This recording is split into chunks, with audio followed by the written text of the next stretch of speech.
Welcome to Penrose Learning, where we make understanding easy. You begin by closing Word and ending WinWord. EXESO files aren't locked. Next, boot Windows in safe mode or perform a clean boot to rule out add-ins. This isolates the cause. Then open another Office app, go to Account Update Options and apply updates. Make sure to note the current version. Once done, try launching Word. If it starts, an add-in or update was likely the culprit, and you can proceed to targeted fixes. Now perform an Office quick repair from Programs and Features. If the issue persists, run the online repair, which reinstalls core files.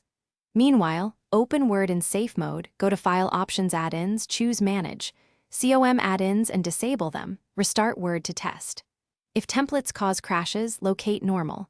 .them and rename it, Word will recreate it fresh.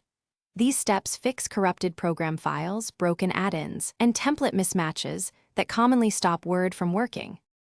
For final remediation, uninstall and reinstall Office to ensure a clean installation. Make sure your license info is handy. If reinstalling fails, create a new Windows user profile and test Word there.